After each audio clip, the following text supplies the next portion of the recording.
Hello, all. Good morning, good afternoon, good evening, wherever and whenever you are watching or listening to this podcast. And welcome to an episode on Goddess Talks, which is a part of the Goddess Project podcast. So, some of you may be familiar with Goddess Talks and you may have watched some of the previous Goddess Talks before. But for those of you that are new to this podcast channel, this is a space where I sit down with scholars, writers, artists, practitioners who are deeply engaged in the study and interpretation and the lived experience of goddess traditions. And we have a very informal, very friendly, sometimes too long conversation. These conversations are my favorite because they're with people that are not just working in the field currently, but they're actively shaping how we understand and connect to these ancient figures. This week, I had the pleasure to sit down with my friend Sorita, who I personally adore and whose work I admire. Her work was inspirational to me when I was doing my PhD. Her book on Artemis was one of the first times that I'd seen somebody mention how many temples of Artemis there are and there could be. So a little light in the darkness. Speaking of Hekate, that really inspired me. And when we had a chance to connect, both online and in person, we just knew that it was meant to be. Sorita is an author, a researcher, and a teacher whose work on Hecate has been foundational for many people coming into the study of the goddess. She has spent decades exploring the historical, magical, and devotional dimension of Hecate, and she's known for bringing together careful research with contemporary spiritual practice. She is a practitioner herself. She's also the founder of the Covenant of Hecate and the creator of the Rite of Her Sacred Fires, which is a global devotional ritual that continues to connect people to the goddess across cultures and traditions. Our conversation today moves through some of the misconceptions around Hecate, around trends that we're seeing right now, and what it means to engage with her in a way that is both informed and meaningful today. We also briefly touch on Lagina in Turkey, one of the most important ancient sanctuary sites dedicated to Hecate. And if that part of the conversation sparks something for you or speaks to you, I want to mention that tomorrow, Saturday, March 21st, I'm hosting a workshop focused specifically on this site of Hecate at Lagina, where I'm going to share videos of the site, all of my photographs, and we will go much, much deeper into the history, archaeology, and ritual life of that space. You can find a link for that workshop below to register. So for now, I hope that you enjoy our conversation. Please feel free to leave comments. All the information on Sorita is below in the description. Follow her on social media, join her Patreon, and I encourage you to look through her work and her publication and her publishing house, which has so many other interesting scholars working in the field. And so I hope you enjoy this as much as we enjoyed talking and filming it for you.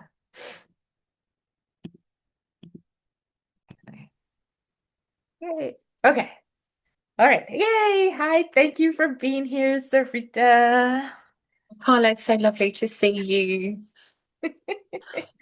Yes. Always, obviously. Thank you, thank you. And actually, I just thought of this now, but I saw that your temple, that you've lit the candles to your statue, your beautiful wooden statue. And I just wanted to say how privileged I felt for you letting me stay there with her in the room.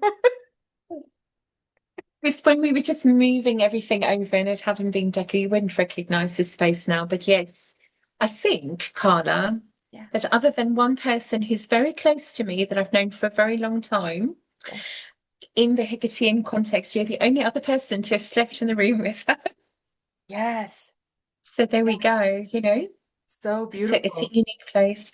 It's a beautiful statue. It was made by a friend of mine, Colin Irving, who sadly passed away this time last year. Oh, He was a maker of violins and cellos, and this is one of, he only carved three, to my knowledge, Hecate's, one triple and two single ones.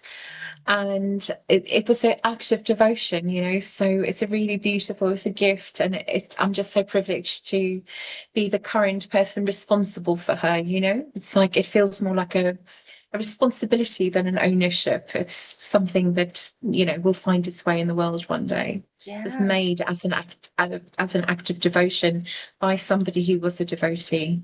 Wow. I think you told me that story, but thank you for telling it to me again, because yeah, that's beautiful.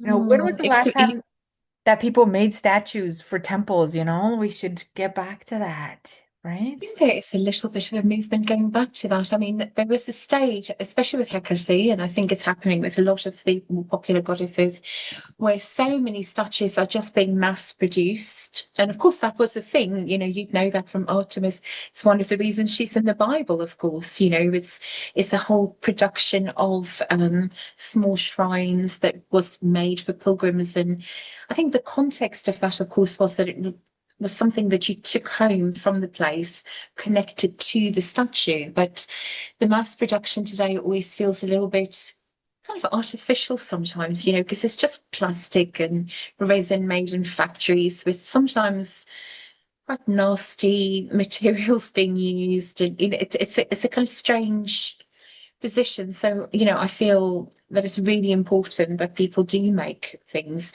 even if they're not perfect. There's something special about having something that is handmade, made from natural materials.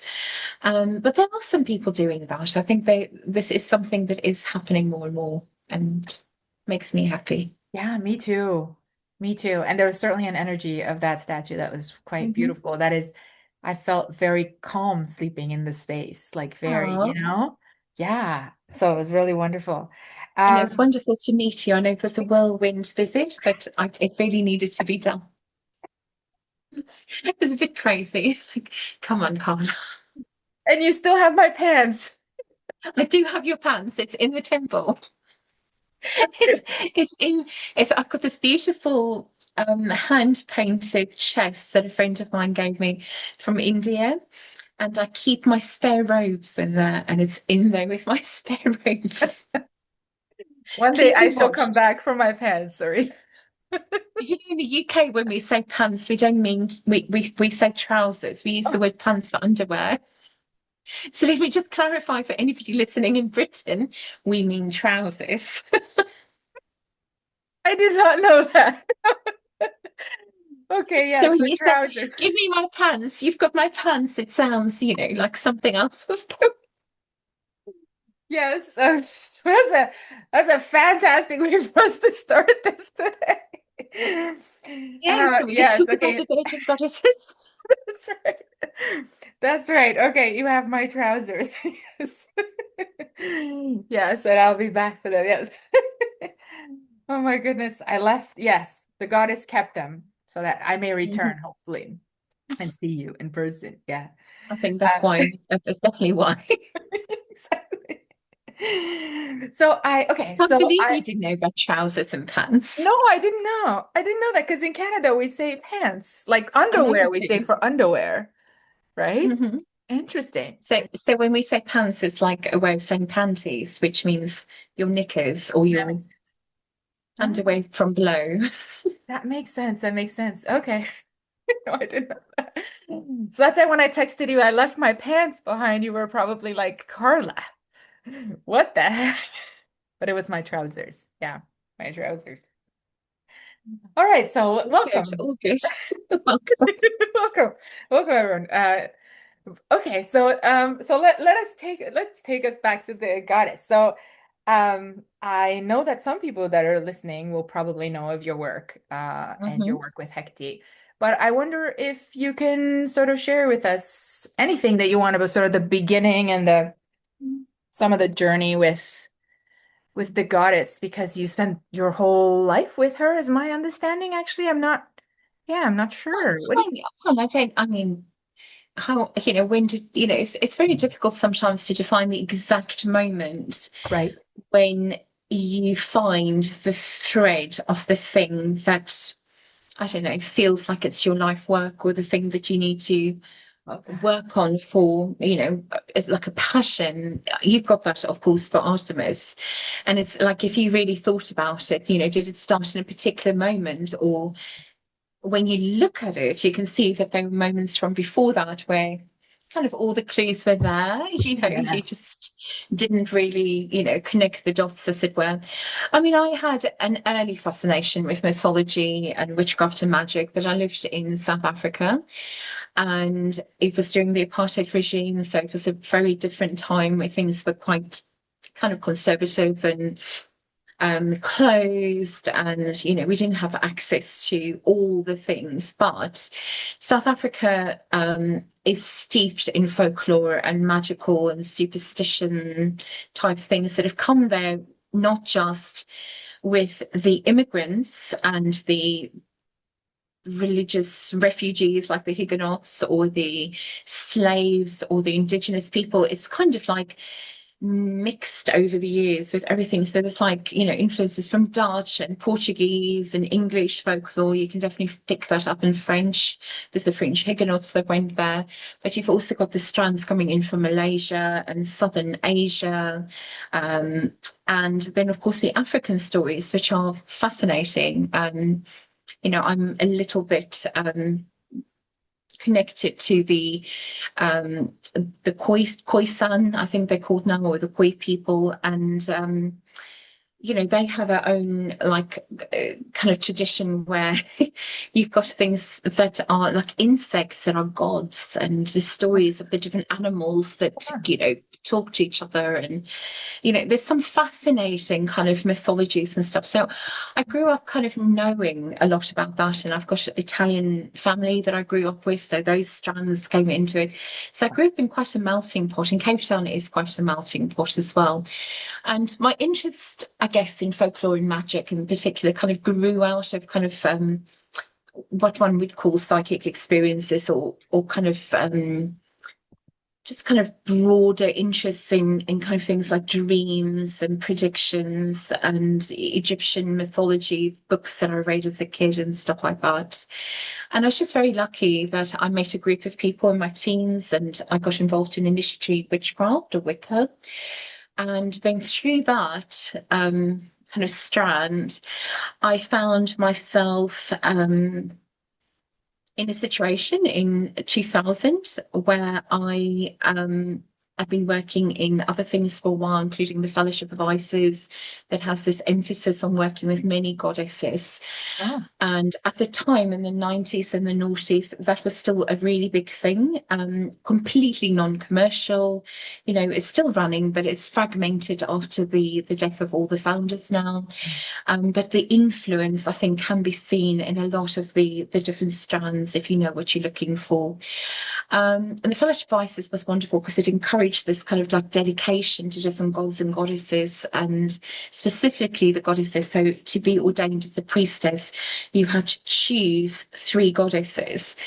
oh, And one of my teachers in that tradition kind of was very keen on Hekate, and I found myself kind of drawn to her in that kind of way that you do when you're young.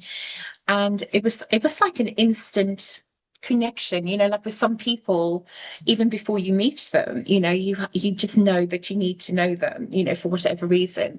And it was a little bit like that with me and Hecate. I kind of immediately started feeling very kind of like I need to know more. Something doesn't make sense. I'm being told she's this kind of hag and a kind of minor goddess and just not very important. It's like a witchcraft triple goddess made another crone thing. But then the images, and in those days the internet wasn't what it is now.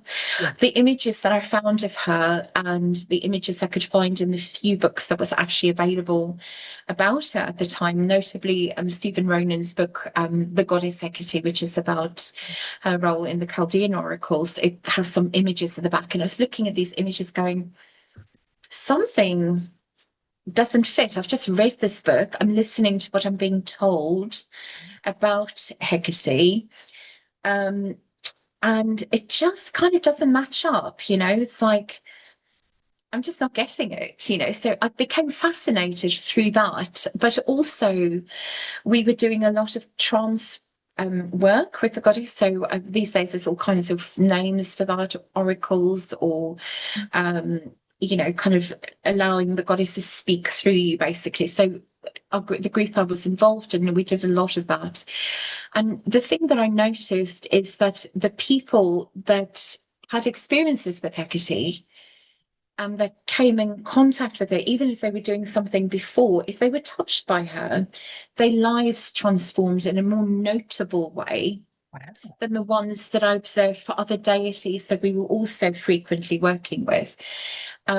So it's like, you know, it just doesn't make sense. This is not a minor goddess. And the descriptions people were giving of her just didn't match the ancient descriptions, the ancient writings, the source materials I started looking at, these images that I encountered in the rare. Now it's so easy because, you know, you can find all the library images online. And of course, I've been very privileged to go and visit a lot of those places subsequently, but um, you know, it just didn't match up. So that's where my interest came from, is both seeing the kind of experiential side of it, but also the kind of like, I guess, scholarly side of it. And the two things, these two things matched up completely. But the stuff that I was being told in kind of neo-pagan books and witchcraft books, it just didn't match. And, you know, it kind of ignited a fire in me. Yeah, that's amazing. And That's yeah, the group was dedicated to her. yeah, And because of a kind of scrying experiment thing that we did as a group like a few months before, there wasn't going to be a group to be. But then this scrying thing happened, and as a subsequent, you know, result, she became the kind of tutelary goddess, if you like, of the group that we were running. And you know, I think those two sides coming together created some kind of friction in me that just kind of wanted to kind of like understand what, you know, am I dealing with something else, right. or are these people just completely being misled, you know, in the way that she's being described? And, you know, and of course, I'm sure you've bumped into this where the goddesses were demonized so much by the kind of early church and subsequent generations for different reasons. And not just Hecate, this happened with a lot of them, you know, where things were twisted. It's like it's kind of true, but it's not, you know, when you Yeah, actually kind of start taking it apart.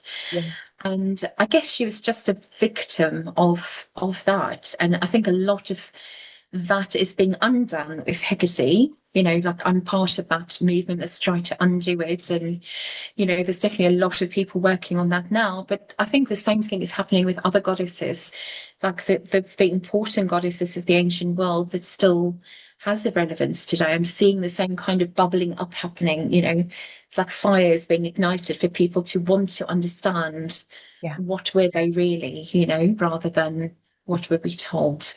Yeah, I agree. I agree. Do you think when you first, because that's something that actually have come up on in social media as well. I remember I posted a couple of videos about Hecate and different sites and different statues, and you get a bit of a mix. You get people that are very devoted and very much like Hail Hecate, Hail Hecate. And then you get some people that are like, oh, you know, this goddess is like dark. Or you know, there was someone that apparently had been devoted on social media to Hecate. I don't remember who, or I didn't know her, but then apparently Hecate had ruined her life and had become this dark goddess. And so, okay, so my question, I guess, is twofold. Number one, was she a dark goddess when you first were introduced to her? And then what do we Mhm. say to young women today? I mean, is she Yeah, still have, so yeah, it's an interesting thing because I recently, actually just this week for the first time, shared a little chant that came to me in that kind of months leading up to me kind of dedicating a group to her back in 2000, 2001. yeah, Um, and the chant was very important to that group. And still, if I use it today in ritual, It's a very powerful thing. It's very simple. It's just Hecate, Hecate, Hecate, Dark Mother. You walk with us like no other, Dark Mother. Repeat. Yeah. It's very simple. Right. So the idea that she was a Dark Mother was definitely there at the beginning. And in a way, it still resonates with me now, 20, 30 years on. Is it? No, it can't be that long. Yeah, something like that. Gosh, getting old. Hot flush. Um, but I think this idea of dark and light goddesses is largely a modern simplification. Um, as with Artemis, for example, she's a light goddess and she's bright and lovely. But, as you know, Yeah. there really wasn't, blood sacrifices, animal sacrifices, you name it. In the name of Artemis, they definitely happen. Whereas for Hecate, ironically, there's very little evidence for any of that. In Really? comparison, I know I keep on wanting to find it, but Right. not because I wanted it to happen, but I'm like, there must be something more, and it's Right. like more likely to just be sesame cakes or, some kind of eggy, cheesy cake thing. So it's kind of complicated when it comes to this. What does it mean to be a dark goddess? Because ancient sources, when you start putting it together, of course, the image that we find that kind of builds up over a period of time when we're kind of looking into these goddesses and when you really look at them, because the difference between devotees then and devotees now is, in a way, even now, I do know some people that are the children of people that grew up with these beliefs and stories, that are my age or nearly my age. I'm thinking one person in particular, both her parents were involved in, magical things, and, she grew up with it. And, so there are generational people that just grow up with it, from childhood. There's literally so many of them now. But um, for my generation and people before me that started writing about these things, of course, the majority of people were converts from other religions. And what you get across board, not just with, kind of pagan and polytheistic ideas, is if you look at people that are converts in any religion, they tend to throw themselves into the study of the religion a lot more than somebody that's raised in that religion. True. Yeah. It's one of those kind of key differences. Or they just kind of go with the flow and they learn nothing. They just believe what they're told. Yeah. Um, Whereas in the ancient worlds, plural, because we're talking about a lot of different eras at a lot of different places, if you were raised in a polytheistic community or world or village or city or whatever, the way in which rituals were done and the understanding of the gods just came as a more natural thing. It's kind Mm. of like, I don't think anybody really learns in the Western world how to make a sandwich. You kind of maybe learn a little bit when you're a kid, but it's Right. one of those standard things, a couple of slices of bread, some stuff in it, and voila. Right. Obviously, specific ones, yes, but it's kind of one of those natural things that people would have just learned because they would have gone to temple or to a sanctuary or had a shrine or something. So I think today we overcomplicate things terribly much, but it's because we're kind of trying to relearn and we are kind of constantly trying to find that connection to some ancient past. And so I think we sometimes fabricate things for ourselves to make that connection. Yeah. The only connection we really have is through archaeology and historical sources. So I think if you pull all those things together, I mean, you could say Hecate is a dark goddess based on, I don't know, like she was in a cave in the story of the Homeric hymn of Demeter. She appeared to save the people of ancient Byzantium as light on the water, Right. which happened at night. And she has an association with the moon and possibly some of the stars. But she's literally the torchbearer, the light bearer. She appears as light when she appears. We have stories, more than one story, that tells, tales of some kind of light appearing, a pillar of light leading somebody to safety, for example. So it's more that she is the light in the darkness. Now, the interesting thing with that, I love that. which is a favorite saying of it, it's a Suritism. I come up with this. Sorita, I have, I have some very weird things that I say from time to time, and this is one of them, which is that if you look at all the historical figures, um, and especially to mythology and the gods, it's the light bringers and the light bearers that are the troublemakers, right?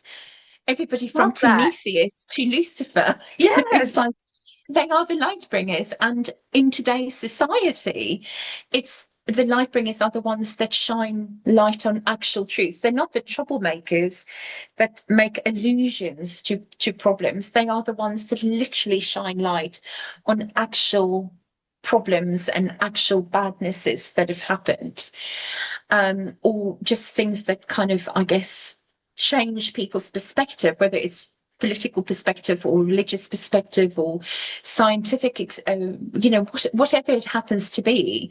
Even in our fields, if somebody comes up with an idea that's contrary to the kind of pop belief or the belief in a particular community that is held sacred, but it's not sacred as in a religious context, just people are sometimes fixed onto something. It's the people that shine light that causes trouble. Yeah. So if you want to call her troublemaker, Right. I don't see any kind of evidence for her being a troublemaker, but I do think that sometimes if you're faced with uncomfortable truths, Mhm. you start seeing things you don't want to see about people, situations, or decisions you've made yourself, because to be fair, we surround ourselves with a lot of the things that we have as our decisions a lot of the time.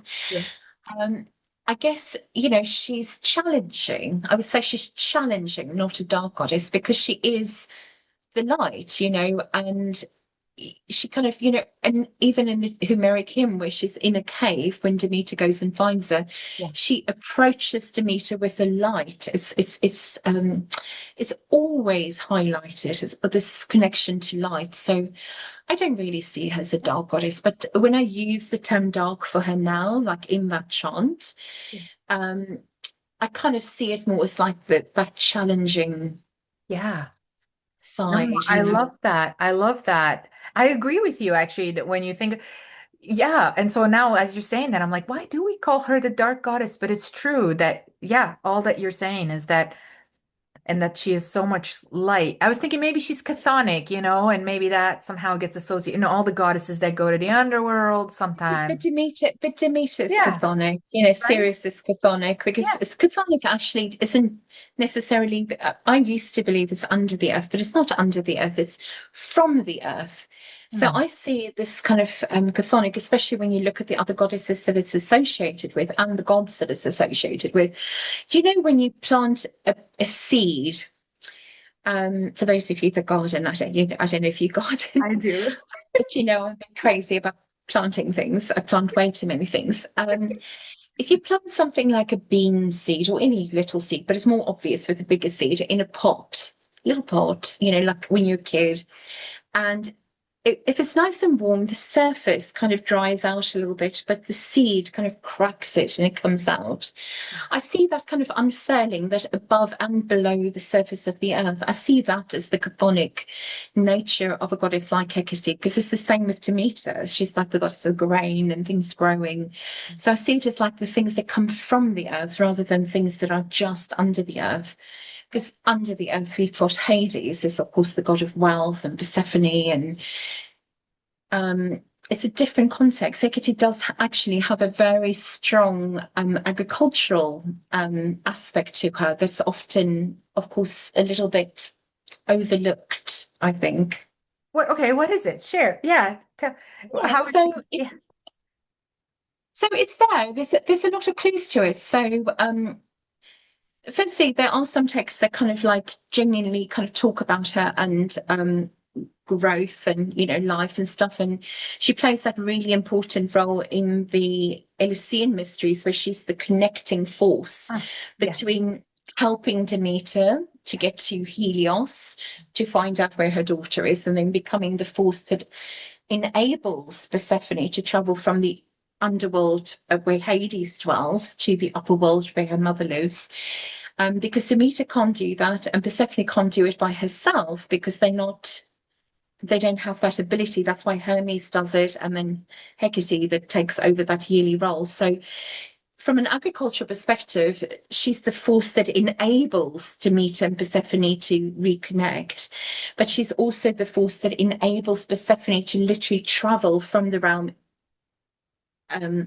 of Hades into the realm of her mother. So from that perspective, she's kind of like the unfurling of the seed in a Yeah. strange way, if you think about, the symbolism of that. But there's some more obvious things. So you know a lot about symbolism, so you will know that quite a lot of the goddesses wear different kind of. I mean, most people think there's some hats or crowns or something, Right. but they obviously all of them have slightly different meanings. And with Hecate, like Demeter and also the god Serapis, sometimes is shown with this. They wear the modius crown, which is a very specific kind of low hat, nearly kind of thing. And the modius is the literal measure that was used to sell grain. So if you went to the market to buy your grain, it was easier than weighing things out because grain would have been a very, normal thing to buy on a day-to-day basis. So it's kind of like buying a cup of rice or something. Right. It was just a larger thing. And some of them actually survive. So you can actually find modi in museums and collections and see what they look like. And then if you see what they look like, you can start seeing that that's what the goddess is wearing sometimes. She also wears a polos, which is a stylized, which plays out slightly, which sometimes with the depictions, especially when they're damaged or you can't access them personally, it's difficult to tell them apart. The polos, when she wears that, is a connection to the ancient tree cults. Oh, So, there are a lot of goddesses from the Levant and Canaan and, that whole area down there that have connections with tree cults, which right. I know Artemis has this one a Yes, little bit, right? a little bit. So Yeah. there's definitely a shared origin or shared influence there with that. So she's shown with the Polos, but she's also shown rarer, but it does occur with a kind of hat that's called a calathos, which is taller and it looks a bit like a top hat. And Mhm. the belief is that that is the basket that agricultural produce would be carried in, kind of Ah, like a shopping basket going home. right. So you've got a lot of those kinds of connections with her, and also in the Theogony, um, which is the first religious text that tell the stories of the Greek gods. And it tells like the connection between them and who came from who and who was. It's like the oldest version that is kind of available in any kind of coherent format still. Yeah. And in that text, Hecate is given this slightly exalted position. There's been a lot of debates about why that is. Oh, But all of them is kind of interesting. It doesn't actually, for me, diminish the fact that all this information is provided. right. Um, and amongst other things, it is said that Zeus honored her above all others, and she was a child's nurse as she was from the beginning. So again, linking to that Horothropos idea that, of course, is linked to Artemis and to the kind of Cretan goddesses and stuff like that, and that whole story, which ties in nicely with Lagina that I know you're going to be talking about, because there's that whole scene on one of the friezes at Lagina, what is now in the museum in Istanbul, but that shows Hecate kind of with a baby, Yeah. and some people say it's the baby Zeus. Um, but you've also got in the Theogony kind of a strange kind of thing where it says if you call on her with Hermes, then she will increase your stock, your herd, basically, Oh, which is also agricultural. And if you right. call on her with Poseidon, she will increase your catch of fish. So there's a lot of these kinds of things that we don't talk about, right? We always have witchcraft and magic, and I love a good little bit of witchcraft, as much as any other person like me. Right. So I'm not against witchcraft, but Hecate's role in witchcraft is not all there is to her, you know. There's a lot more to her than that. And I think if you want to understand any goddess, you do need to understand that. It's a little bit like that with um, you know, any of the goddesses really. You can't just look at, you know, one thing they've done and understand them. Witchcraft is sexier, you know, Yeah. so people want to talk about the witchcraft side of it more, and the magic and the, you know, the more extraordinary things. But none of that's possible without a connection and a relationship with the goddess. So I think the two go hand in hand, to be Yeah. honest. Yeah, one of my favorite things about our conversations is that I'm often fascinated by your experience with witchcraft because I've been outside. I mean, I've been outside it. And yet our conversations always end up historical, which is also fascinating, right? Because it's like, and you're right. Like, I think that perhaps that's something that's overlooked with Hecate, maybe more than even Artemis, because Artemis, I mean, Hecate has been so long associated with witchcraft, although Diana too, as you know, Mhm. right? Um, And yeah, it's complicated. That's right. The relationship between those goddesses are very complicated. Like sometimes you know, I've written on Artemis and I updated that little book I did years ago, a few years ago now, and I'm writing a book on Diana, but I've delayed publishing it so much. You know, there's always something else to just double check because I sometimes think I'm going crazy.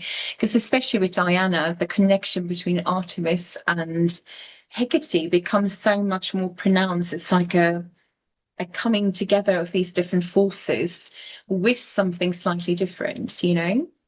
yes. Um, and they were, of course, translated sometimes as one another. The famous triple statue that Yes. is in the British Museum collection that's not on permanent exhibition, but I have seen it when it was.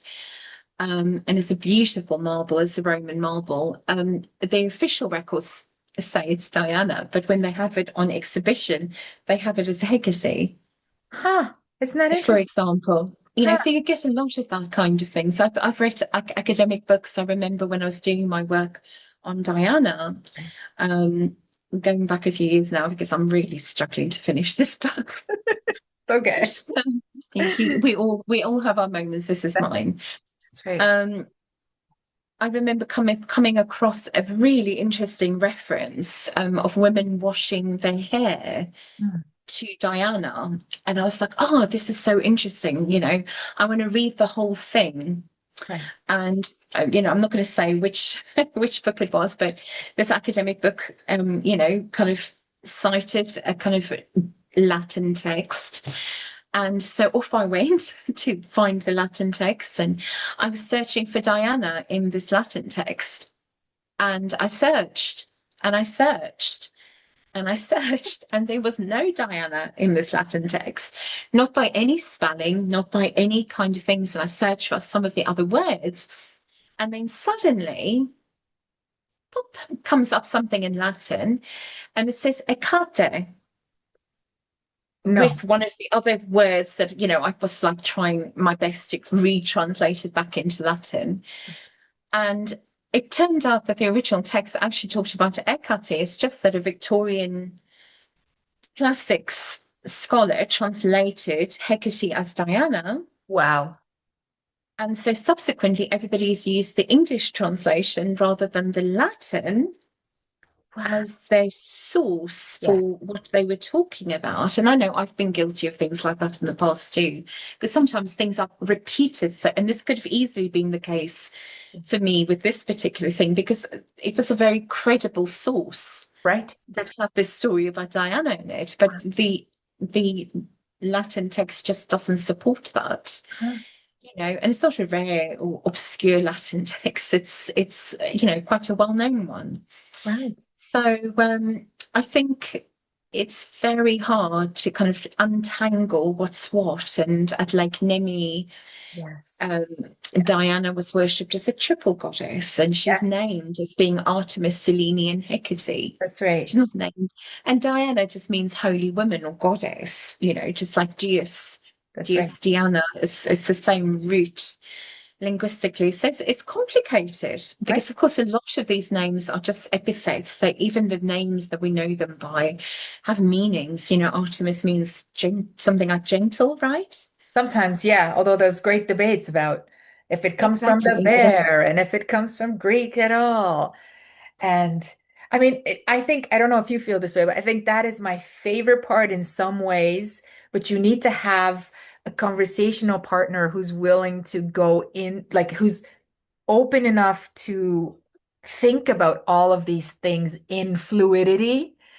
And Mhm. that's difficult sometimes in academia and probably in other areas of scholarship In because, all the areas, because people are closed, they have their idea and they just want to be like, no yeah. matter what the evidence say. Yeah, or they want like a specificity, like they want, okay, well, tell me when this exactly started and who was the first person to say it and how do we know this for sure? And I spend a lot of time in fluidity. Like I'm teaching this course now on the Mistress of Animals, and one of the things that keeps coming up is like how much it could be something else by someone else interpreted. And so when I'm telling my students, I feel like I'm constantly saying, so this is what we have here, but it could also be these other five things. Mean, I think that's true. It's true for Hecate. It's true for all the gods in some ways because we know, it's a little bit like if somebody only knew you when you were 10 years old, Yes. right? And this is in human terms, so the average lifespan of a human is, I don't know, 70, 80 years old, maybe 100 if we're lucky, right? So if somebody only knew you and wrote a biography about you age 10, Right. and then somebody else, completely unrelated, knew you in a completely different part of the world, age 20, and then it goes on like that. Their stories are not going to match up. True. There might be some things that overlap, but none of us are the same person when we were 30 from when, well, very few people are the same person age 30 than we were age 10. And that's just 20 years. Yeah. If I think of when I was 10 years old, I think I probably had this much experience of computers, because word processors, and this isn't a human lifespan, right? There were word processors, and we had computers at school, and we had like the class I was in was an experimental thing, it's a long story, but we had computer studies like once a week, just Right. my class. And it was like four of us sitting at one computer, right? And I don't think any of us had any concept of the fact that, I'm sitting at my desk at the moment. I've got my phone that is probably like a supercomputer in comparison to anything that existed in 1980. I've got my computer, I've got my laptop, I've got a tablet somewhere. I probably have a spare old mobile phone, embarrassingly, in a drawer somewhere. I'm talking to you over like a mysterious force in another country and you recording it and you're going to be sharing it with lots of people. None of these things existed when we were kids, right? And just imagine, and that's just things that have changed in the last 30, 35 years or something, really, in Right. any significant way. Right. Just imagine what it's going to be. And now we've got AI and we've got all this like automated processes. Just imagine what things could be like in another 10, 20, 30, 50 years. Yeah. So now apply that to a goddess that's, in the case of Hecate, but also Artemis, Yeah. where the first hardcore evidence we've got is just under 3,000 years old. Yeah. Yeah. The first conflation of Hecate and Artemis that I'm aware of is about, I think it's 400 BC-ish, Yeah. something like that. Probably. Yeah. Um, but then you take into consideration that when, for example, I mentioned Hesiod earlier, kind of writing the theogony, sorry,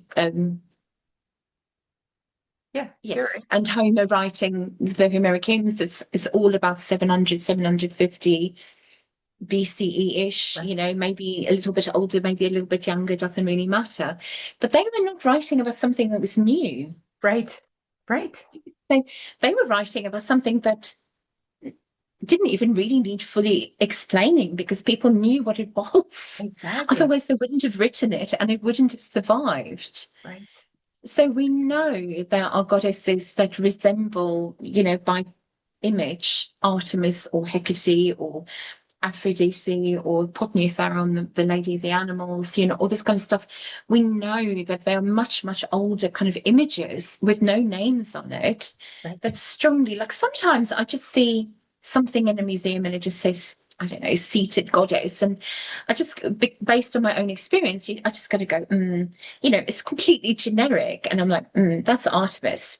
Yes. And then I see another one that looks nearly identical. And I'm like, I think that's Kibele or Hecate. It's just got a vibe about it, Or there's particular kind of positions that the gods are kind of positioned in, or even faces. I don't know if you've started noticing this. If you see them so much in museums and stuff, it's like sometimes you can just see the head. Yes.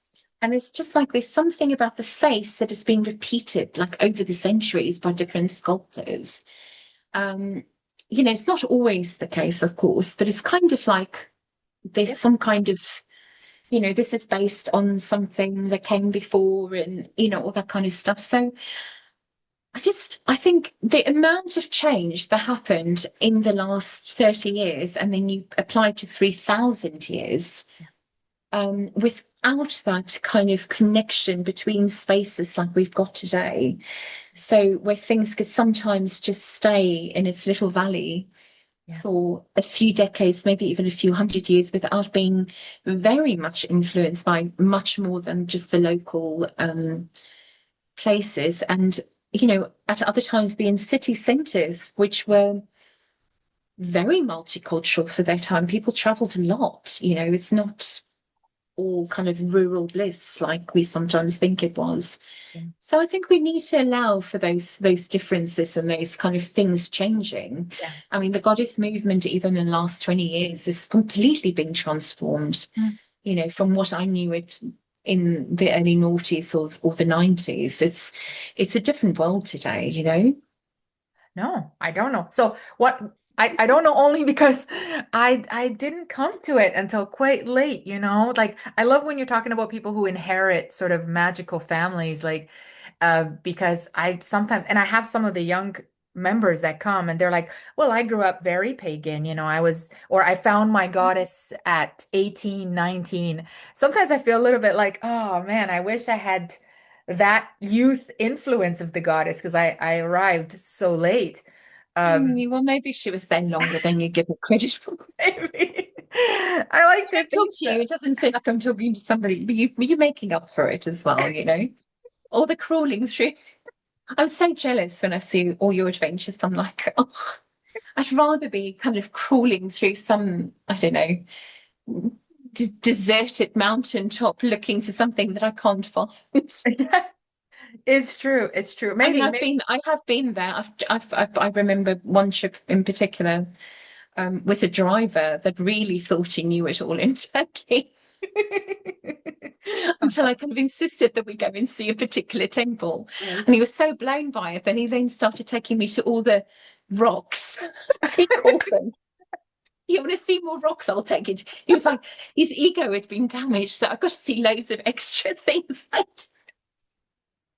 He got really into it. Ah, He's like somebody that organized, hikes yeah. in the kind of more natural sides for tourists and stuff. And lovely guy, really amazing. But I think I pushed him a little bit too far with this particular place. And then after that, it was like a whirlwind through the whole Anatolian landscape. Actually, okay. Speaking of travel, I know you've done so much travel. Is there a favorite place for you with Hecate or any gods or gods where you're like, or a couple of favorites? I know sometimes it's hard to pick one, but what are Gosh, some of your it's really difficult. Like I want to choose some of the kind of lesser known places I've been to in some way because, people always talk about the important sites. right? I would say there's a few that really that I don't know, and I feel like just a connection to it. Yeah. And that has some kind of really deep, I want to call it like a psychic residue of some sort, or just a very strong energy attached to it. And then there's some places that still feel really sacred in some way or another. you Yeah. know, and so it's two slightly different categories.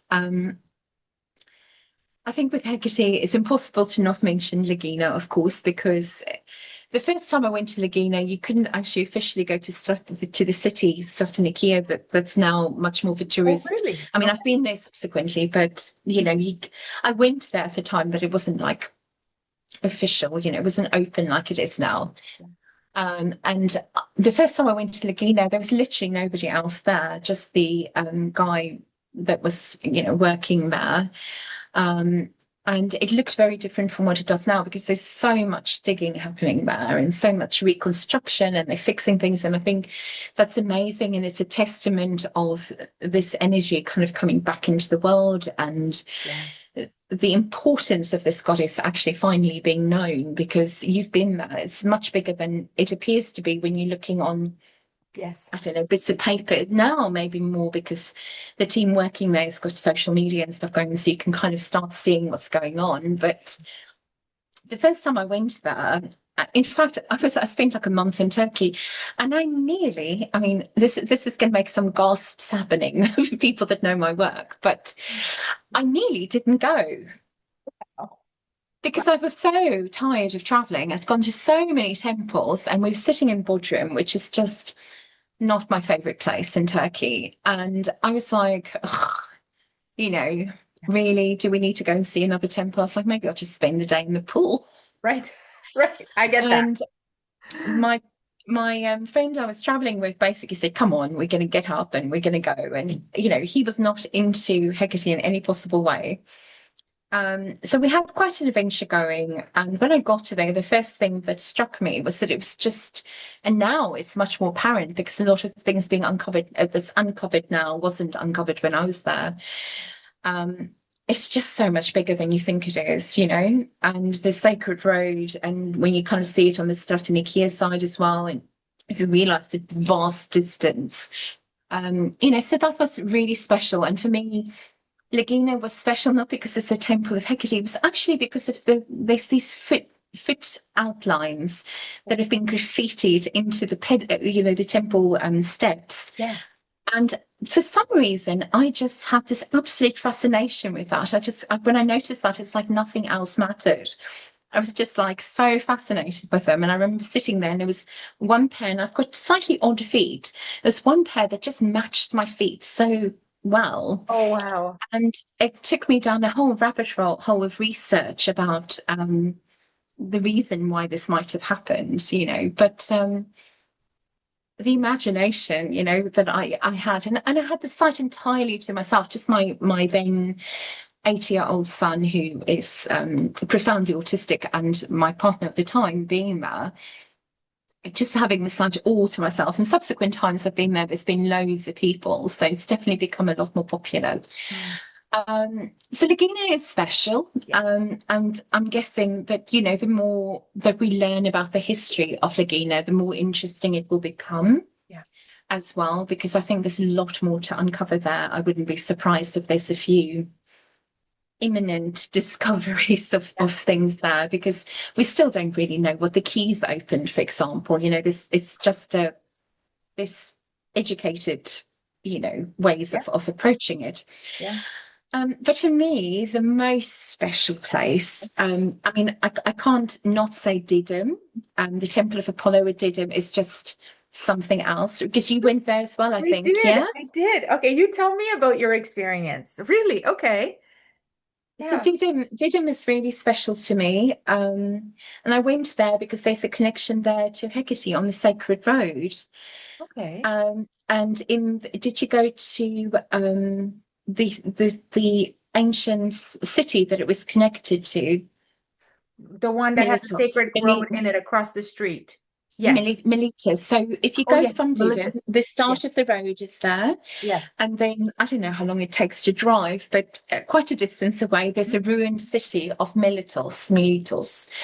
And the museum in there has the stone inscription that tells of a ceremony that happened on the sacred road, that where the priests made these offerings to Hecate with two cubic black stones. Isn't that interesting? And So this, I went to the museum and I probably have a picture of that label, but I never This is It's amazing. a I big never really stone. paid It's a attention. very large stone with very Wow. small writing on it. I can send it to you Okay, afterwards. yes, please. Yes. It's really interesting. And so yeah, so they made offerings and they did rituals to the stones like on the way.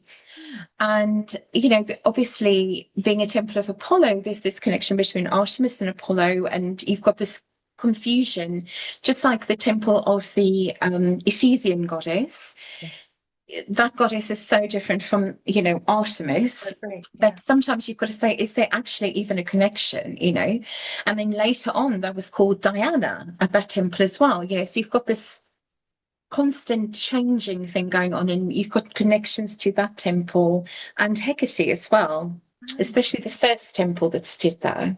Wow. There's a lot of kind of mishmash, weird, you know, things where it just gets a bit messy if you try and, you know, it's back to what you said. It's like people want clean answers, Right. but you're talking about hundreds, thousands of years. So sometimes that's just not possible. You know, it's just not possible to do all of that. And yes, so Miletos has this connection to again Hecate and Didymus to Hecate on the road.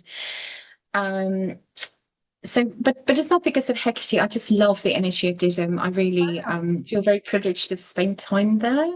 Mm. You know, I went there. I stayed there for 3 nights. So every morning I went there Wow. first thing in the morning when there was nobody else in there, and that was it's nice to just be there by yourself. You know, at a little dance, and it's not like overly guarded. It's like some of the Greek temples. You couldn't do that without a guard whistling at you. So I do feel like I had some really special time there. And I would have liked to have gone back to Miletus as well and spend more time there because I was there in the afternoon and it was like 40 something degrees with no shelter. Mm. Because the oldest known inscription with Hecate's name actually comes from Miletus as well. Wow. So just a kind of interesting side there. Yeah, so that's special because of Hecate, but it's special because of the place. And Wow. Lucis or Lucis is really special, but I Yeah. feel that that's just got so much sadness because of the way that industrialization had an impact on it and the landscape has changed. And it also just feels like something very deep and significant happened there, and it shouldn't have stopped somehow. You know, I feel that that's really linked to the kind of way the world is going now, you know, this kind of disrespect for nature and just no interest in understanding the natural world, even by people that have spiritual or religious roots. You know, there's a disregard for nature. And I think that cycle of nature, kind of respecting and understanding it in a sacred way is really important. But Yeah. my favorite place, Carla, Yes. it's so cheesy. I wish it wasn't, but It's I love it so much. It's Delphi. okay. We're gonna go Delphi, there in like, April, so I'm excited that you're telling me about this because the first time that I went, I had a very masculine, dismissive guide, and he was mm, very, very, anyways, and so that experience was quite harsh, and I didn't get, but people have been telling me about this, so yeah, tell me about it. Why Delphi? Delphi, I don't know. It's like coming into that valley. Yeah. It's so much bigger than the temple, right? Hmm. The temple is just a little speck on the side of this massive crater-like Yeah. space that was just so beautiful and lush. And I had a bit of a kind of a moment there where as we came in, I was just like, this idea popped into my head. Wouldn't it be beautiful to be here by starlight and see a shooting star? Wow. I've got this fascination with meteorites, and of course, Delphi has that connection to meteorites, which probably also is the case, of course, at Ephesus and also at Didymus. There's black stones, and also the original icon, of course, at Ephesus might have been a meteoric stone. There's a lot of speculation about where that might be now. Right. Um, but you know, Delphi also has that because there's this story of Zeus. There's some argument going on between the gods, and they want to know where the center of Right. the world is. And Zeus sends his eagles to the four corners of the world. Of course, we're in a kind of different perspective on the world at that point, and they meet at Delphi. Right. And hence you've got this whole Omphalos stone, the navel, of the world. Um, and I think some people see that as some kind of lingam stone, Mm, but I'm not sure about that. I think if you think about what your navel is, because it is called the navel of the world, mm, you've got this very feminine connection, really, because that's your connection to your mum, right? It's the female line that's traced through the navel and navel stone. So Omphalos. But I don't know. I think it's a place that obviously was a place of a lot of power and political power and financial power. And, you've got all that stuff. But underneath that, the water is still running, of the purification waters are still running. You can still go and stick your feet in it. yeah. Um, the kind of goddesses, if you go in the museum, there is a statue there that I believe is Hecate, which is called the Dancers. Oh, It's like three females. They like a Hecate Artemisy type mm, triple, because she's wearing a short tunic, which is the reason that the original, whoever put the label on it, said it's not a goddess, but it's the largest statue that existed at Delphi. And it was a gift from Athens to Delphi. right. And it comes within a 10-year period of the triple Hecate appearing at the Parthenon in Athens. So I Mm, think there's a connection of some sort. It didn't stand for very long because it was brought down by an earthquake, but it was an enormous pillar, and it holds up the tripod that right. the oracle stood on, Wow. sat on. So I think there's a deep feminine power at Delphi, and you know, I sometimes I don't like I'm a goddess person, but I do also honor some gods. In particular Apollo and Hermes. I've got, and a bit of Dionysus sometimes. You can't help. But I think if you're looking at the reasons why these gods exist, they like forces of nature. They're personifications of forces of nature, very powerful forces of nature. So the stories, the myths that we told, they were made by people to try and explain, connections between sometimes political stories. We know that a lot of these stories they're not the actual stories of the gods. The theogony, I think, is an attempt at that, and these other attempts like that. Right. But they're not sacred received texts like, some religions have. Right. They are stories, and a lot of the stories of the gods kind of were perpetuated and told through things like theatre, Yeah. That's and which is basically fiction of right. its day. So you've got to take some of it with a pinch of salt, even though, of course, the gods of whichever state was telling the story would always be elevated, because nobody wants to piss off their own gods. Right. not, a, not a good idea. Right. Ask me, I got struck by lightning for insulting a particular goddess. It's a story. I've got Sorry lots of for stories. I feel all kind of storied up now. Um, so I think it's complicated when you've got a site like Delphi, which was a site to Gaia, the earth goddess. It was a site to Phoebe, the goddess of light. And then you've got the whole story with the python taking control and all that, and then Apollo killing the python. So right. that's a simplified version of it. But of course, it misses out. I think we did talk about that when you were here during our whirlwind. I don't know if it was how long it was, but Yeah. um, the um, the gist of it is that Apollo went and killed the python with Artemis, and they killed the python because the python disrespected their mother.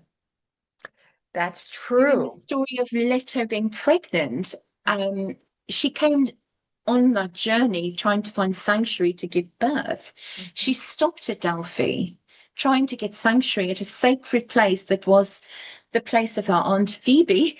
Sounds so charmed. Is her Aunt Phoebe and also her grandmother Gaia. Right. It was literally like a family connection to Delphi. It's not just a casual, random stop. She went to like a place that was ancestral, a sacred place, and the python chased her Yeah. away from there. and she was pregnant. She's looking for a place to give birth. So Apollo and Artemis, of course, went and they laid They waste did.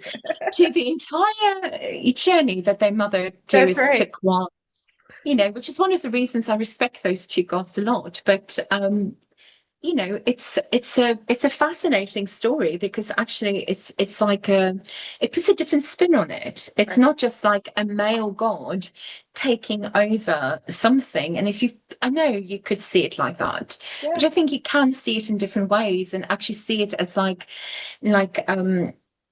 the rightful I don't know story being replaced and set in motion there.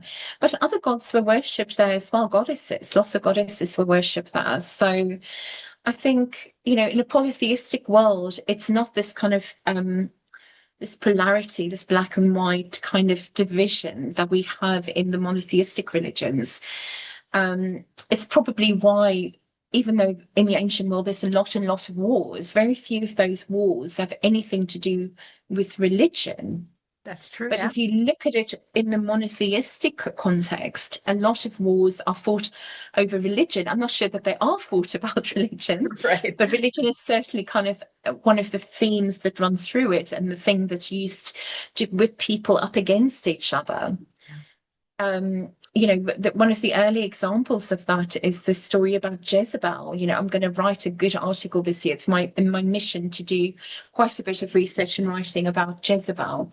So I kind of bumped into this story a couple of years ago. I suddenly had this realization because I found myself in Mozia, which is a tiny island off the coast of Sicily, Mm. on a journey looking for Artemis and Hecate in Sicily. Which is And where there's I'm going to so be in much. May. So, haha. Very Maybe excited. I'll need to come and find you. Yes. Um, yes, when in May, All of May.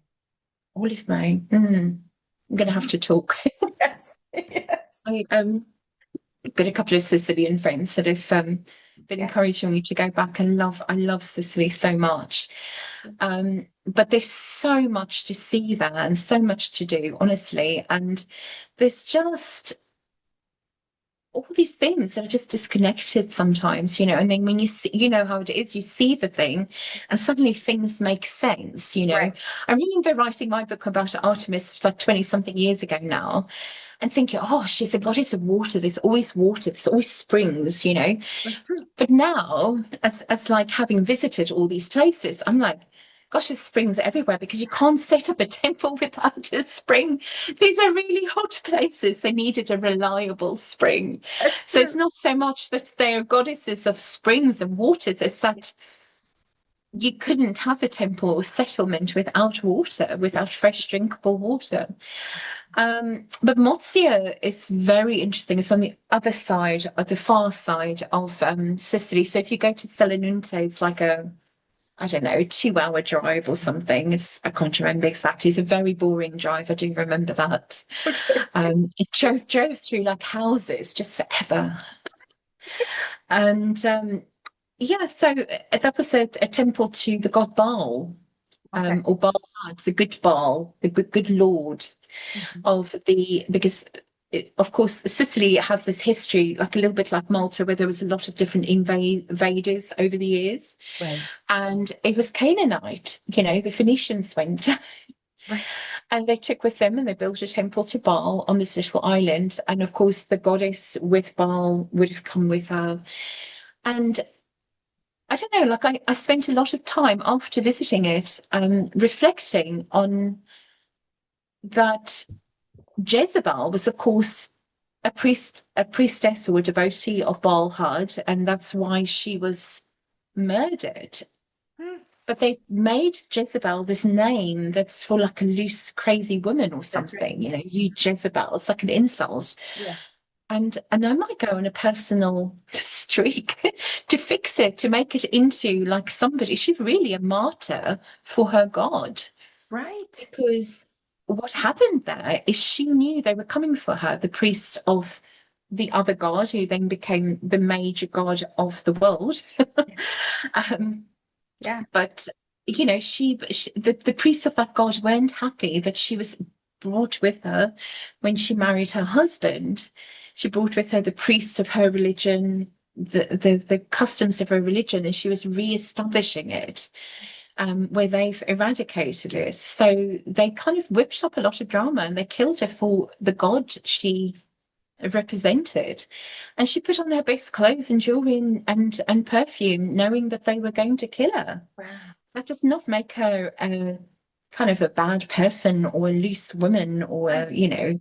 some kind of slut, which is how it's used, right? It's quite the opposite, actually. She kind of, it was like a form of martyrdom. It was just not seen like that. But I Mm. think it should be reframed like that because, religious killings is something that just never seem to stop. Mhm. It's and often it's the women that are on the receiving end of these Yeah. things, right? Yeah. So I don't know, like there's a lot of places when you visit them, they really change your perspective. Yes. So That's it's a wonderful. rabbit hole. Yes, but you've got to try and go to Mozia, and you definitely have to go to the museum in Palermo and in Siracusa. Got to go to Agrigento, and there's just so many places. Yeah. Honestly, I went to some very obscure places. Just rent the smallest car. Anybody going to Sicily, you want to rent the smallest car, and you want to kind of familiarize yourself with all the Italian signs that say you're not allowed to drive here. There's a lot more than you think. We all get caught out. Wow. Yeah, that's my plan. My plan is to rent the tiniest car, and then some of my friends who are there, who are living there, are saying, yeah, and when you park your car, you have to leave your keys on top of the car sometimes, so they might have them. And I'm like, okay. So it's gonna be an The reason for adventure. small It's very cars, they are quite literally places that you can't drive through kind of like archways or something because it's so narrow.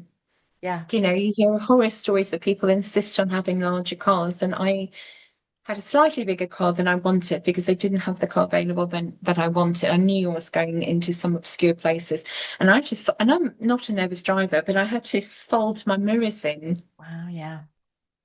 just to get through some of the little alleys and stuff that sat nav took me down. Yeah. Yeah. Yeah. It's true. It's true.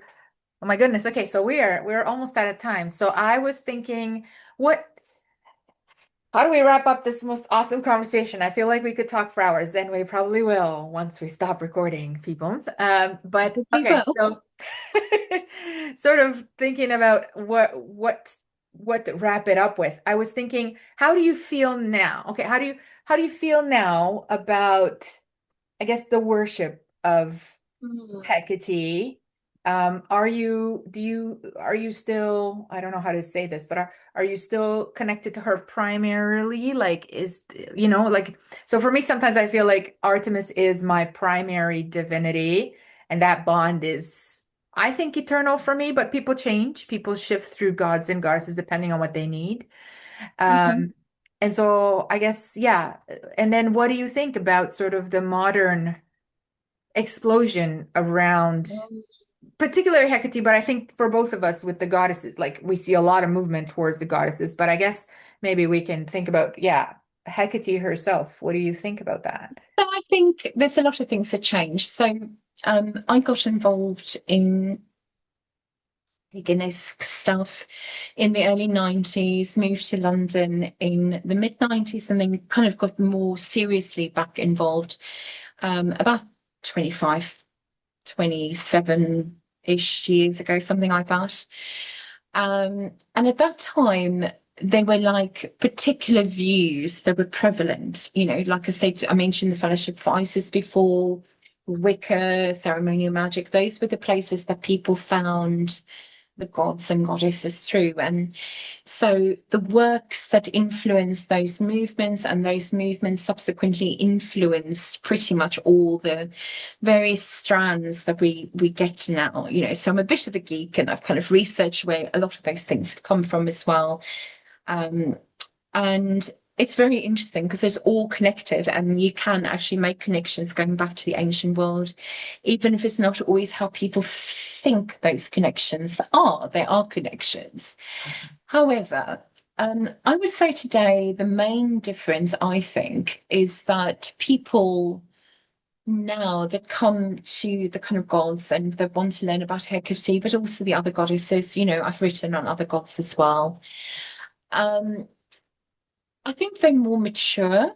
They tend to have educated themselves a little bit more than my generation did. We kind of just I walked blindly into various things and was just told, tonight we're doing a ritual to goddess I've never heard of before. And, 5 minutes later, I was presented with things to do and maybe even asked to sit as an oracle for these deities Hmm. that I only heard about, an hour earlier, Right. kind of thing.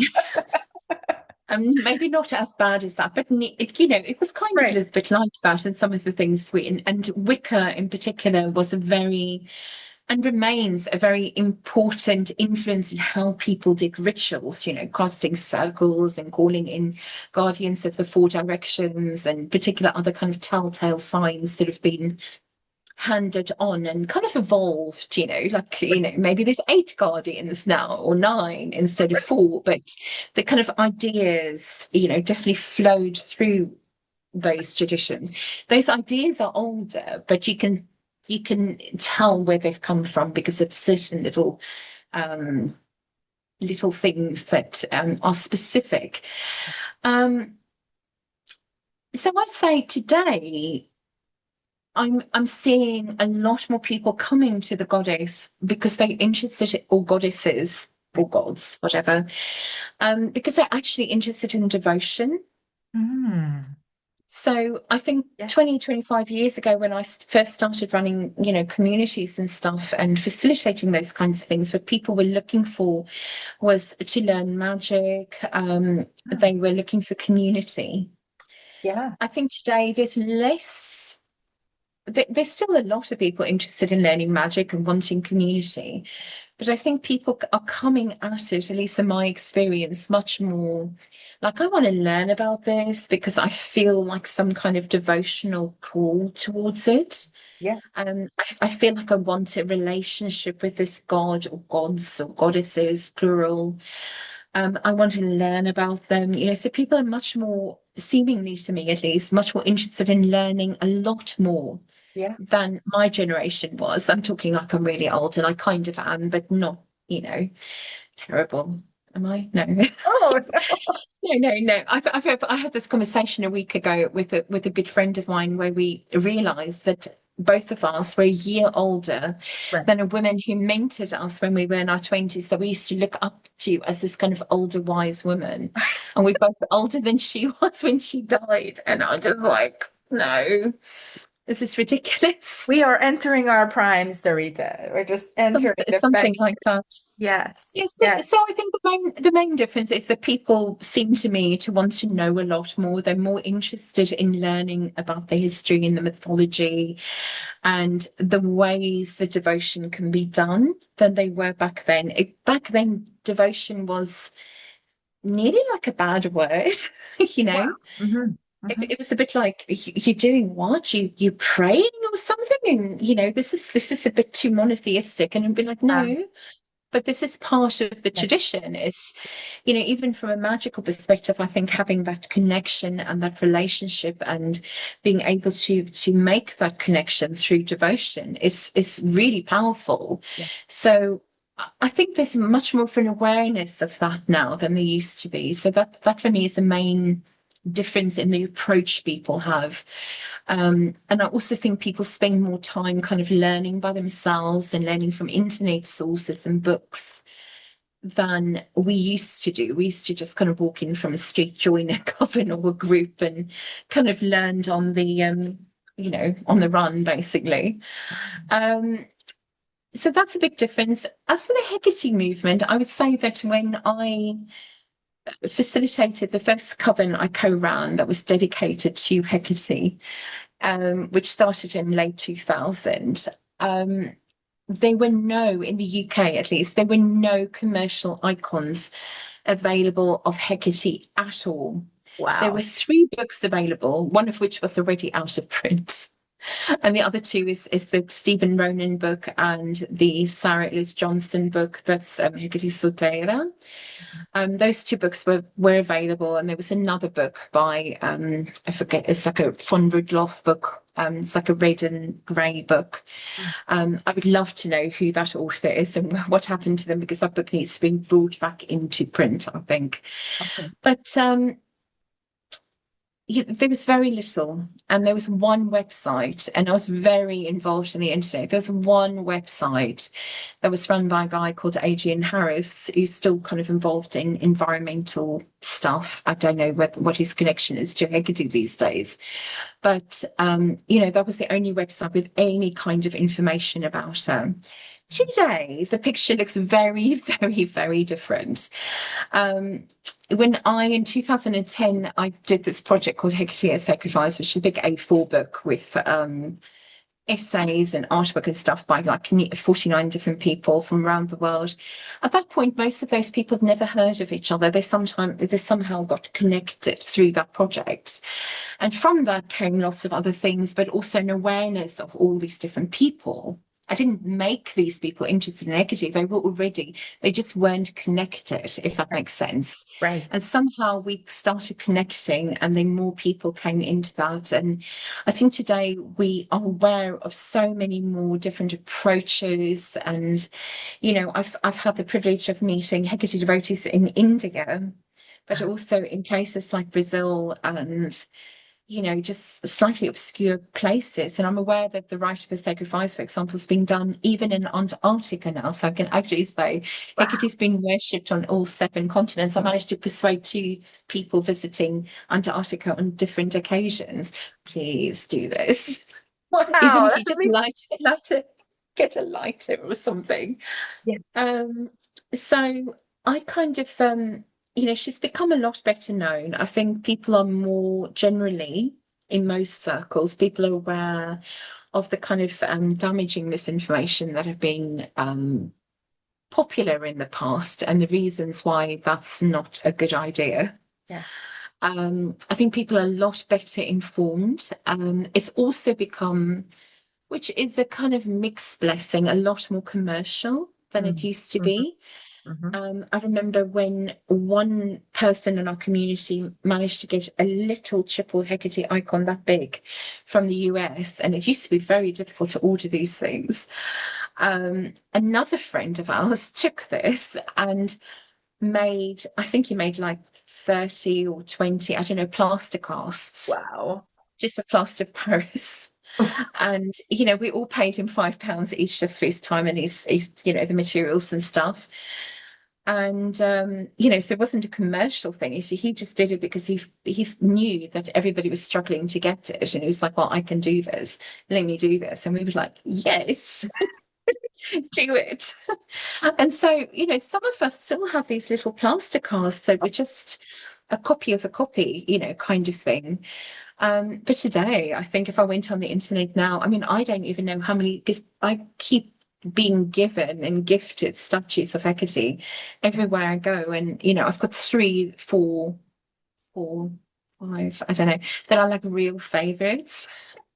But I must have, I don't know, 30, maybe even more different statues of Hecate.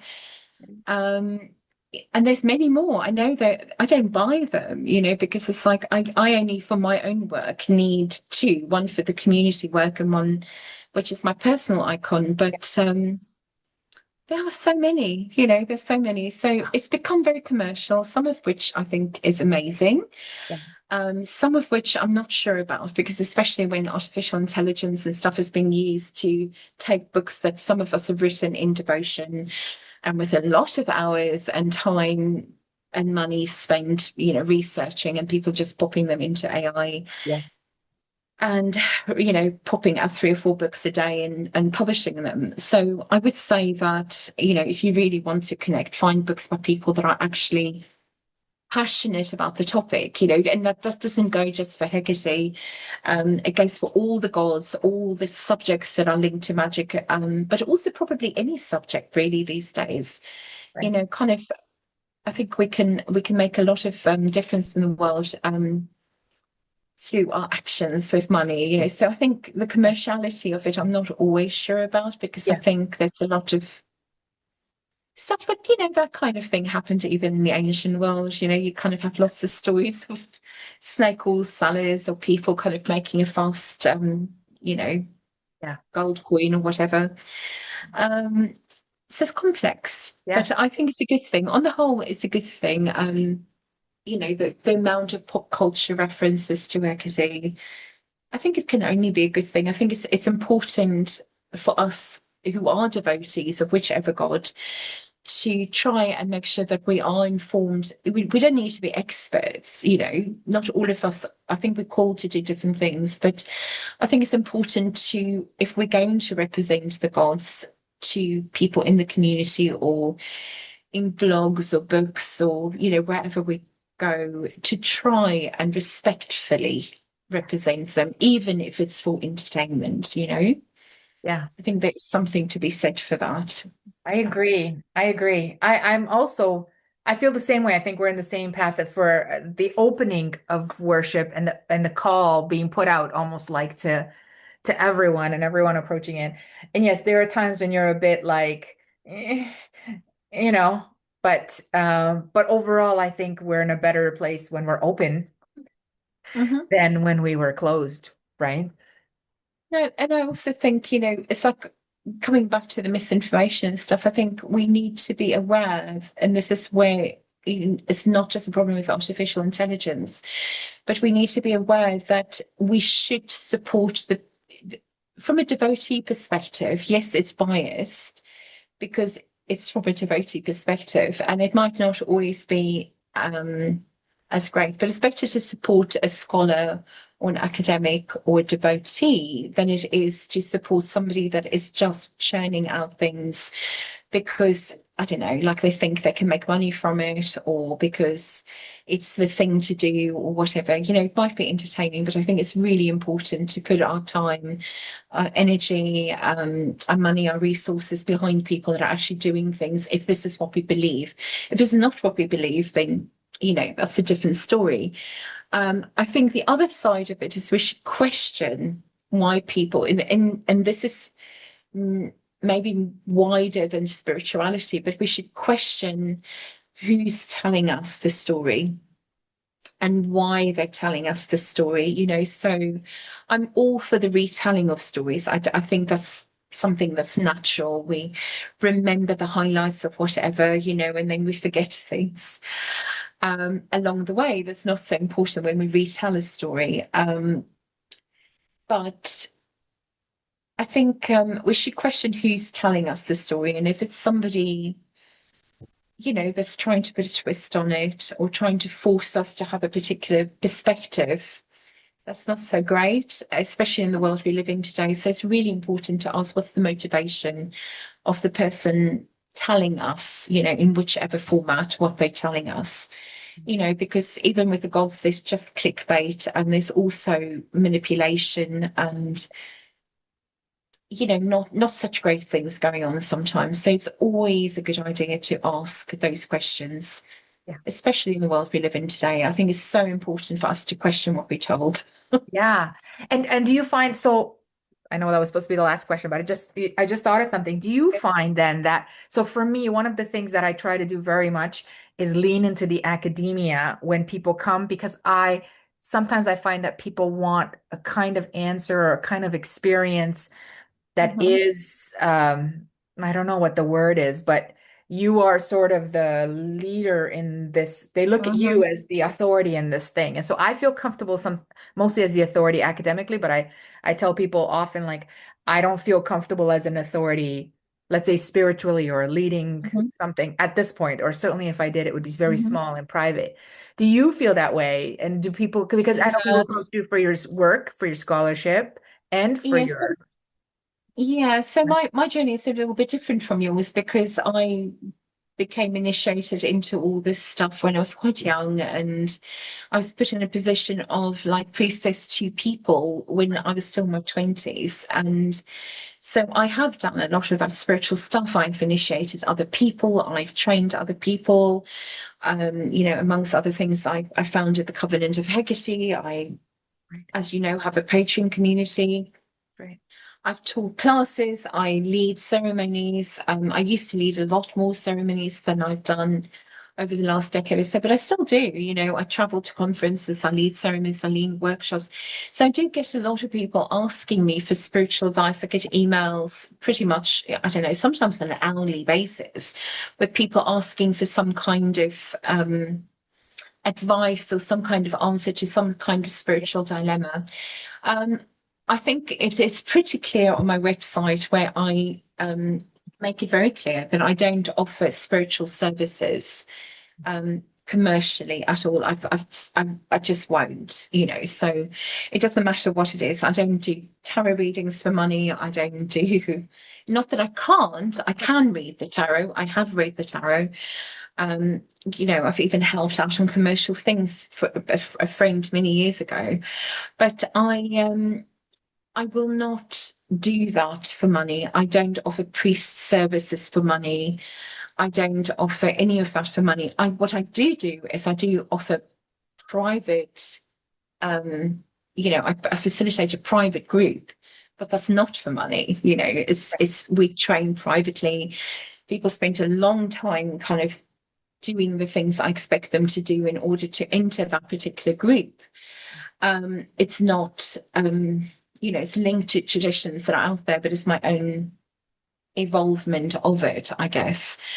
Um, so it's always a very difficult thing because I can offer spiritual advice, but I find that often what people need is grounding in reality Ah, when they're looking for that advice. I mean, some people genuinely do need, help with something that's gone wrong, spiritual things, even occult services, they are necessary sometimes, and there are people that are good at offering those services, whether it's tarot or, house blessings or something. There are people out there doing that. Um, I just don't engage with people I don't know on those topics because you never know who's on the other side of that conversation. yeah. And also because it's a complex situation most of the time when people reach out for that. I can't be a priestess to everybody. I can only be a priestess to my immediate community.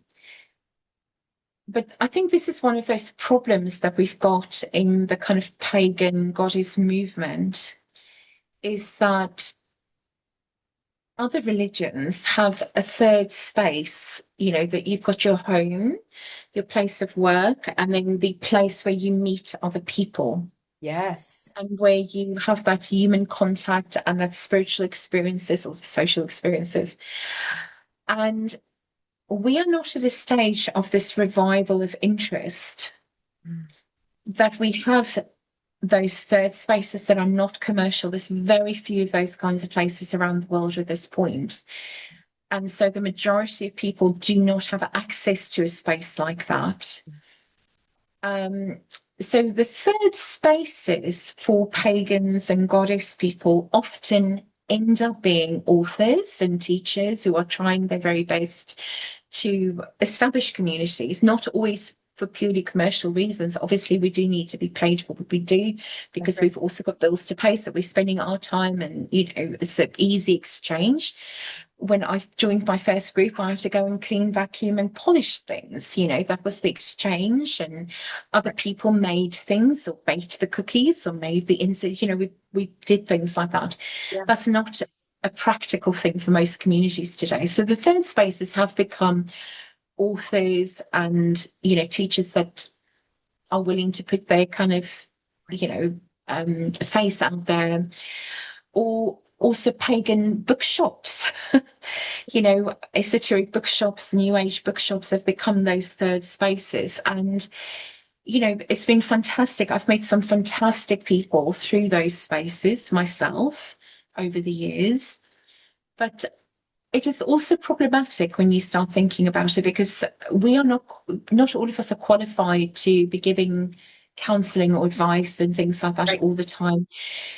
Retailers are not necessarily also priests or counselors or spiritual helpers, so there's a long way for this to go before we can find our own equilibrium with it. Some other religions have found their way of dealing with it. So I imagine that a better balance will be found with it, but I think it's very difficult. Yeah, sorry, I'm rambling now, but No, no, I do find it very, very, very difficult because sometimes, especially when I see an email or I get a request from somebody I vaguely know, and I know they need whatever service they're asking for. They're not, somebody that needs help that you get from a doctor instead or a counselor instead. They do need that help. And I just find it really difficult because I don't have the capacity in my life. I run two businesses. I've got a household to run. I'm a keen gardener. I've got a disabled child. I've got a social life, just like everybody else, and I try and do my best. But we can't sacrifice all the things, and not all of us are good at all those things. And I think that's actually one of the things that are changing as well. I will say, I think one of the things that have become more prevalent, at least I've noticed it, is when I was younger, and this movement was also younger because it's not really that old in the greater scheme of things. Um, I think there was much more of an emphasis that all of us that were involved had to be like a jack of all trades. We had to know how to do this and how to do that and how to make the incense and how to make that sacred oil that is in some ancient papyrus somewhere. And we needed to know how to sew the tablecloth for the altar, and we needed to know how to make the candles and lead the ceremony and teach the people and do the divination and. So right. I'm from that generation, and I've been just, I don't know, by will of the fates, I like to think of it, because I definitely don't choose this for myself. I was very lucky that this, has become a big part of my life. I accidentally, for all intents and purposes, started a relatively successful small publishing company. I've been able to make a living from that. I've been able to support myself for the last, I don't know, 20 something years by that, and to support my ventures by the work I do. And so, a little bit like you, over the last few years, I've been able to dedicate a lot of my time and my energy to learning and meeting people and talking to people and listening to people, and just having a lot of those skills. Yeah. But there's some things I'm not good at. I still sometimes feel guilty that I'm no good at astrology. It's like, because so many of my You friends are cannot be good at brilliant at it. everything. Yeah, but there was that emphasis. And I think the one thing that's changing now is because there's so much more available. There's somebody that I think she just makes the best oils. She's called Christina Pandolfo. She's out in Wales. She's an Italian lady from Sicily, actually. She makes the most gorgeous temple oil, and I buy from her Right. I because know her. I She's could do it wonderful. myself. Yes. Yes. I could make my own. I know how to do it. I trained in aromatherapy. I did all the things, believe me.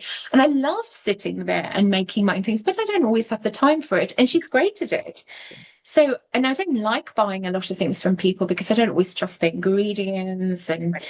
just the kind of way that, but her stuff is fantastic and she's such lovely energy.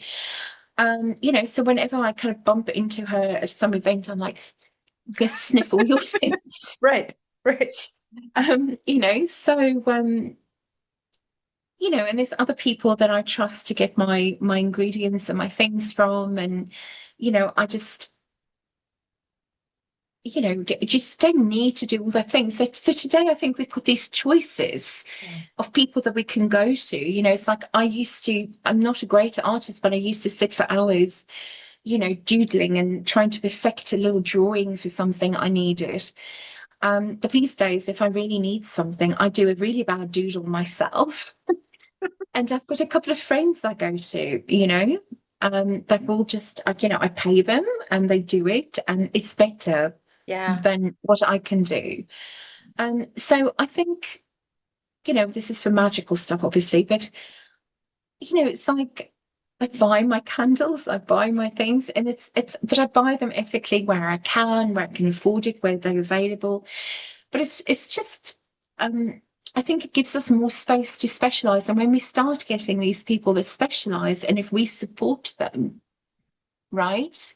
If we support those people that actually put the effort in to learn and to perfect whatever the thing is that they're doing, then I think these services will become more available in a kind of measured way where you kind of know that you're not going to snake oil seller for what you are trying to achieve, because there are charlatans out there, Yeah. but I think on the whole, our community is sorting itself out, and there's a lot more people with specialist skills, teaching different things, and I think that's great. I think it's good that we have these people with I don't know, their passion and their speciality that's got a skill that they've honed over a long period of time.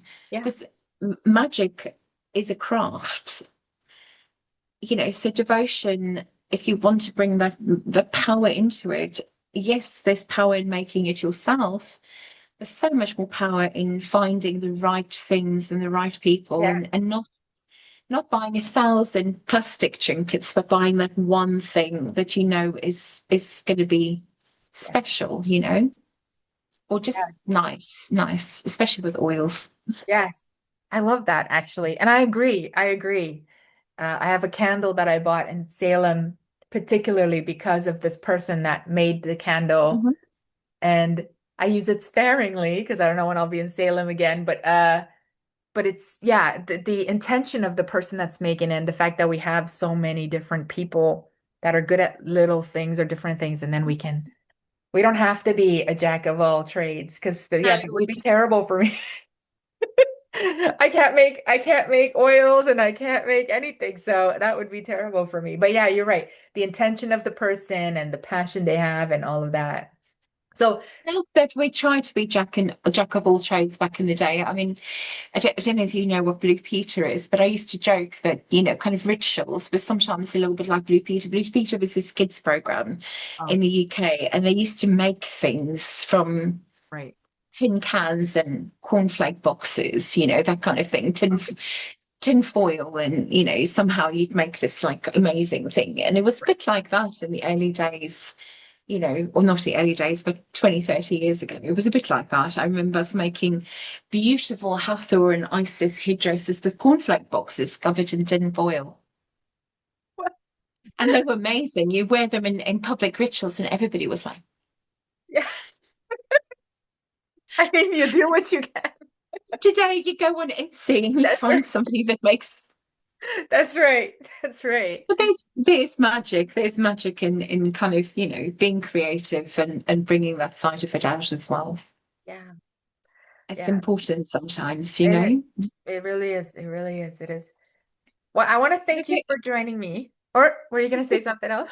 I think it is for me, it is beautiful that this simplicity of devotion is returning at the center, because of course that is what it would have been in the ancient world. It's not, as complicated as we make it. You're right. Yes, you're right. Exactly. Exactly. Just And those, house self shrines, garden shrines, whatever. yeah. Okay, so this has been wonderful. Is there anything, so I'm gonna put all your information on the bottom so people can link your Mhm. website and anything. Is there anything that you are working on or anything that you would like to promote? I'm always working on I things. know. Um, at the moment, I'm juggling a lot of balls, but I'm working a lot on kind of putting out some new editions for my publishing company, Avalonia. So people interested in gods and goddesses, they can go and have a look on there. This book's not just by myself, but by many other authors that probably would be of interest. Lizzie Jackson's book on the Egyptian gods and goddesses. Um, you know, books on all kinds of things. So go and have a look. Yes, That's my thing this month or two ahead of me, as I'm kind of taking back the reins from somebody that was helping me and just kind of rejigging things, a little bit of new energy coming into it. So yes, yes, all good. A lot yes, of work, but all good. yes, yes. Excellent. I'm gonna put all that information and links down there. And thank you so much for for talking to me today, for Oh, joining us. Thank you so much for being here. it's a pleasure, Carla, and thank you for having me. And it's always a pleasure spending time chatting to you. I think we could talk for days. We could we could talk for days. Thank you. Okay. Bye, I'll see you next time. Thank you so much for listening to us. Yes, thank you. Bye. Bye.